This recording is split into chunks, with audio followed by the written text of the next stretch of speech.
সবাইকে নমস্কার। চলুন আপনাদেরকে আমি 5টি কারণ বলছি যেটি শুনে আপনাদের মনে হবে পাকিস্তানকে ডিফেন্স ডিলের নাম করে সৌদি আরবিয়া মুরগি বানিয়েছে এবং ভবিষ্যতে ফ্রাই চিকেনও বানাতে পারে। এবং এই যে 5টি কারণ, এর মধ্যে কারণ নম্বর 2 এবং কারণ নম্বর 3 সবথেকে বেশি ইন্টারেস্টিং এবং ইম্পর্টেন্ট। ফলে এই দুটি কারণকে তো অবশ্যই দেখবেন এবং ভিডিওটিকে পুরো দেখবেন, তবেই ভালোভাবে জানতে পারবেন। চ্যানেলটিকে সাবস্ক্রাইব করবেন, ভিডিওটিকে লাইক করবেন। চলুন জেনে নেওয়া যাক কারণ নম্বর 1। বেসিক্যালি সৌদি আরবিয়ার কাছে নিজস্ব কোনো গ্র্যান্ড প্রফেশনাল মিলিটারি বা আর্মি নেই, যেমন ধরুন চায়না, রাশিয়া, ভারত বা আমেরিকার কাছে আছে। অন্যদিকে সৌদি আরবিয়ার পপুলেশন এতটাই ক্ষুদ্র যে ওটি দিয়ে একটি বড় গ্র্যান্ড মিলিটারি বানানো সম্ভব নয়। কিন্তু সৌদি আরবিয়া এটি ভালোভাবে জানে খুব শীঘ্রই মিডল ইস্টে বা মধ্যপ্রাচ্যে একটি গ্র্যান্ড মিলিটারি কনফ্লিক্ট বা ওয়ার বা যুদ্ধ হতে চলেছে। এই কারণে সৌদি আরবিয়া নিজেকে সুরক্ষিত বা সিকিউর রাখার জন্য পাকিস্তানের সাথে এই ডিফেন্স ডিলটি করেছে মূলত। তাছাড়া সম্প্রতি কাতারের ওপরে যখন ইসরায়েল বম্বিং করে, এটির পর থেকেই কিন্তু মিডল ইস্টের যেসব ইসলামিক কান্ট্রিজ আছে বা দেশ আছে, ওদের ভেতরে একটি প্যানিক বা ভয়ের বাতাবরণ কাজ করছে এবং তারা ইউএসএ বা আমেরিকাকে বিশ্বাস করতে পারছে না। কেননা আমেরিকা মিডল ইস্ট বা মধ্যপ্রাচ্যের নেট সিকিউরিটি প্রোভাইডার হওয়ার সত্ত্বেও ইসরায়েল কি করে কাতারের উপরে বম্বিং করে গেল। এই কারণে মধ্যপ্রাচ্যের দেশগুলো আমেরিকার থেকে ডিপেন্ডেন্সি কমিয়ে নিজেদের সামরিক শক্তি বৃদ্ধি করতে ব্যস্ত। ভবিষ্যতে মধ্যপ্রাচ্যে যদি কোনো যুদ্ধ হয়, সেখানে দেখবেন সৌদি আরবিয়া হাজার হাজার পাকিস্তানি সেনাবাহিনীকে ব্যবহার করবে ইয়েমেন হুতিসদের বিরুদ্ধে এবং ইরানের বিরুদ্ধে, এবং হাজার হাজার পাকিস্তানি সেনা এই যুদ্ধে মরবে। এতে পাকিস্তানে কিছু যায় আসবে না, কিন্তু সৌদি আরবিয়া পাকিস্তানকে নিজের বডিগার্ড বা পার্সোনাল বডিগার্ড হিসেবে ইউজ করবে। দ্বিতীয় কারণ, সৌদি এবং পাকিস্তানের মধ্যে যে ডিফেন্স ডিলটি হয়েছে, সেখানে ন্যাটোর আর্টিকেল 5-এর মতন একটি ক্লজ বা একটি শর্ত আছে, যেখানে সৌদি আরবিয়ার উপরে আক্রমণ হলে পাকিস্তানের উপরে আক্রমণ ধরা হবে এবং পাকিস্তানের উপরে আক্রমণ হলে সৌদি আরবিয়ার উপরে আক্রমণ ধরা হবে। ফলে আপনি ভাবুন, ভবিষ্যতে মিডল ইস্টে যখন যুদ্ধ হবে, সৌদির উপরে যদি ইরান আক্রমণ করে, সেই ক্ষেত্রে পাকিস্তানকে কিন্তু নিজের সেনাবাহিনীর একটি অংশকে সৌদিতে পাঠাতে হবে, নিজের অর্থ, নিজের মিলিটারি অ্যাসেট, নিজের মিলিটারি টেকনোলজি, নিজের মিসাইল সবকিছু নিজের ইউজ করে। ফলে পাকিস্তানকে কিন্তু এলওসি বা লাইন অফ কন্ট্রোল থেকে নিজের হাজার হাজার সেনাবাহিনী ওখান থেকে সরিয়ে সৌদিতে পাঠাতে হবে। ওখান থেকে মিসাইল ডিফেন্স সিস্টেম হাঁটিয়ে সৌদিতে লাগাতে হবে। নিজস্ব যেসব মিসাইল ভারতের এগেনস্টে পাকিস্তান রেখে দিয়েছে, সেগুলিও কিন্তু পাকিস্তানকে সৌদিকে দিতে হবে। ফলে পাকিস্তানের যে মিলিটারির স্ট্রাকচার আছে, তার একটি বড় অংশই কিন্তু সৌদিকে প্রোটেক্ট করতে চলে যাবে। ফলে এলওসি বা লাইন অফ কন্ট্রোল একটি ভ্যাকিউম বা শূন্যস্থান তৈরি হবে এবং ভারত যদি ইচ্ছা করে খুব সহজেই কিন্তু পিওকে দখল করতে পারবে কিংবা পাকিস্তানের উপরে অন্যভাবে প্রেশার ইউজ করতে পারবে। ফলে এই যে ডিফেন্স ডিল, এতে কিন্তু পাকিস্তানেরই এক প্রকার ক্ষতি, কারণ সৌদি আরবিয়ার এত মিলিটারি শক্তি নেই যে ভারতের বিরুদ্ধে এসে যুদ্ধ করছে পাকিস্তানের হয়ে। আর আপনার কি মনে হয় সৌদি আরবিয়া কখনো ডাইরেক্টলি মিলিটারি কনফ্লিক্টে যাবে ভারতের বিরুদ্ধে? সৌদি আরবিয়ার তো নিজেরই মিলিটারি নেই তেমন, এবং সৌদি আরবিয়া ভারতে $100 বিলিয়ন ওপরে ইনভেস্ট করে রেখেছে। তাহলে যেখানে সৌদি আরবিয়া ভারতে এত ইনভেস্ট করছে, তার বিরুদ্ধে গিয়ে সৌদি আরবিয়া পাকিস্তানকে সাপোর্ট করবে, এর থেকে বড় ফালতু কথা কি হতে পারে? আপনারা যদি ইতিহাস পড়েন, দেখবেন ইতিহাসে এরকম চুক্তি অনেকবার বানানো হয়েছে এবং সময় যখনই এসেছে সুযোগ বুঝে শক্তিশালী দেশ বা অর্থবান দেশ এইসব চুক্তির থেকে বেরিয়ে এসছে। ফলে সৌদি আরবিয়াও কিন্তু এই চুক্তির থেকে যখন তখন বেরিয়ে আসতে পারে, যখনই পাকিস্তান ভারতের বিরুদ্ধে কিছু করবে। আপনারা দেখুন না, আফগানিস্তানের সাথে পাকিস্তানের যখন এই যুদ্ধ মতন পরিস্থিতি হলো বা এখনো হচ্ছে, তার সত্ত্বেও কিন্তু সৌদি আরবিয়া পাকিস্তানকে ডাইরেক্টলি সাপোর্ট করছেন না, মিলিটারিলি সাপোর্ট করছে না, বা অর্থ দিয়েও কিন্তু সাপোর্ট করছে না। ফলে বোঝাই যাচ্ছে এই যে ডিফেন্স ডিল, এটা একটা হাওয়া, তার থেকে বেশি কিছুই না। পাকিস্তানকে সৌদি আরবিয়া নিজের বডিগার্ডের মতন ইউজ করবার জন্যই কিন্তু এই ডিফেন্স ডিলটি করেছে। তাহলে আপনি ভাবুন, নিজের অর্থনীতি ব্যয় করে, নিজের সেনাবাহিনীর ক্ষতি করে অন্যকে রক্ষা করতে যাচ্ছি, কিন্তু অন্য যে ব্যক্তি সে কিন্তু আমাকে রক্ষা করতে কখনোই আসবে না। এটিকে বোকামো ছাড়া কি বলা চলে? এতদূর পর্যন্ত ভিডিওটি ভালো লাগলে অবশ্যই ভিডিওটিকে লাইক করবেন এবং চ্যানেলটিকে সাবস্ক্রাইব করবেন এবং কমেন্ট করতে ভুলবেন না। তৃতীয় কারণ, ভবিষ্যতে ইসরায়েল ইরানের যুদ্ধ যখনই হবে, সৌদি কিন্তু ইসরায়েলকে সাপোর্ট করবে ডাইরেক্টলি বা ইনডাইরেক্টলি। ফলে পাকিস্তানকেও কিন্তু বাই ডিফল্ট সৌদি এবং ইনডাইরেক্টলি ইসরায়েলকে সাপোর্ট করতে হবে।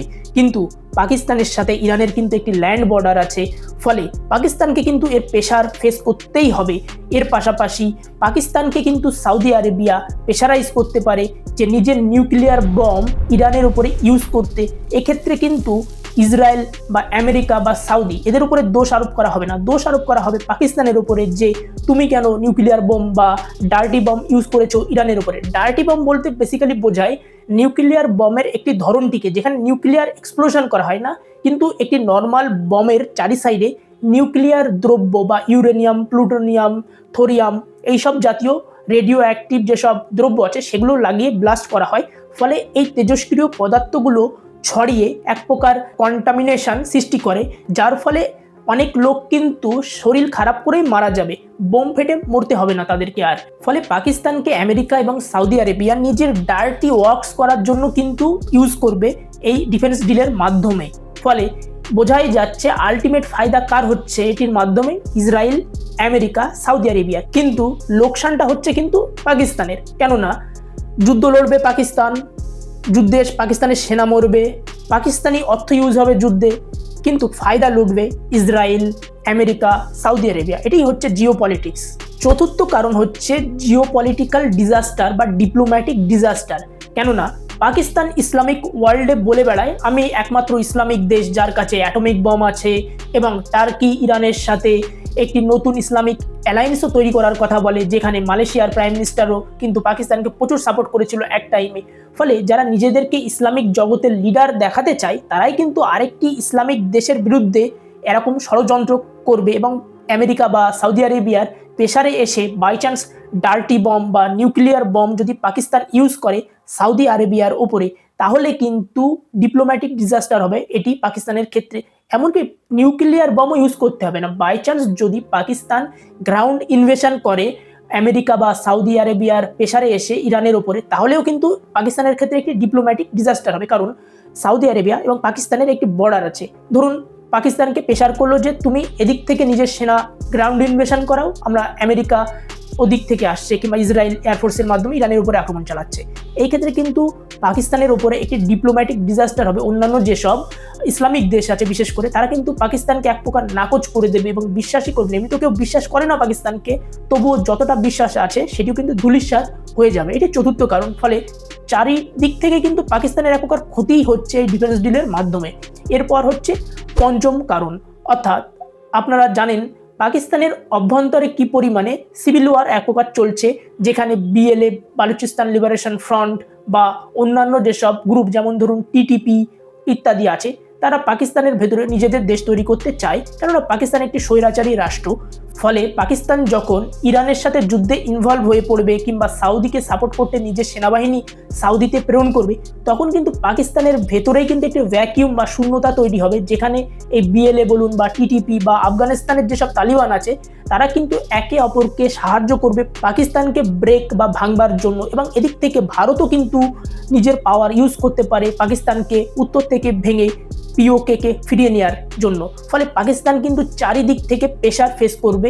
ফলে এই যে ডিফেন্স ডিলটা দেখছেন, এটা শুনতে খুবই ভালো লাগছে, ইসলামিক ওয়ার্ল্ডের ডিফেন্স ডিল, যেখানে একটি ইসলামিক কান্ট্রি যার কাছে অ্যাটমিক বোম আছে সে ডিফেন্স ডিল করছে, এটা শুনতে খুবই ভালো লাগছে। কিন্তু এর প্র্যাকটিক্যাল ইমপ্লিকেশন কিন্তু ডিজাস্টারাস বা মারাত্মক, এবং পাকিস্তানের ভয়ানক ক্ষতি হতে চলেছে যদি ভবিষ্যতে মিডল ইস্টে একটি যুদ্ধ হয় এবং সেখানে কিন্তু পাকিস্তানকে ইউজ করা হবে। আমি আপনাদের বলছি, আমেরিকা কিন্তু এখন পাকিস্তানের উপর প্রেশার করছে যে নিজের সেনাবাহিনী গাজা এবং ইসরায়েলের মাঝখানে যে বাফার জোন বানানো হচ্ছে সেখানে পিস কিপিং বা শান্তি রক্ষার্থে প্রেরণ করার জন্য, যেখানে প্রায় 20,000 পাকিস্তানি সেনাকে আমেরিকা প্রেরণ করতে চাচ্ছে। কিন্তু এটি যদি পাকিস্তান করে তাহলে পাকিস্তানের অভ্যন্তরেই কিন্তু সিভিল ওয়ার সৃষ্টি হয়ে যাবে। কারণ পাকিস্তানের যেসব র্যাডিক্যাল ইসলামিক লোকজন আছে তারা কিন্তু ইসরায়েলকে দেশ হিসেবে মান্য করে না, এবং পাকিস্তান যদি নিজের সেনা ইসরায়েল এবং গাজার মাঝখানে প্রেরণ করে তাহলে কিন্তু দুদিক থেকেই মার খাবে। এদিক থেকে হামাস মারবে, এদিক থেকে ইসরায়েলি সেনা পাকিস্তানকে মরবে।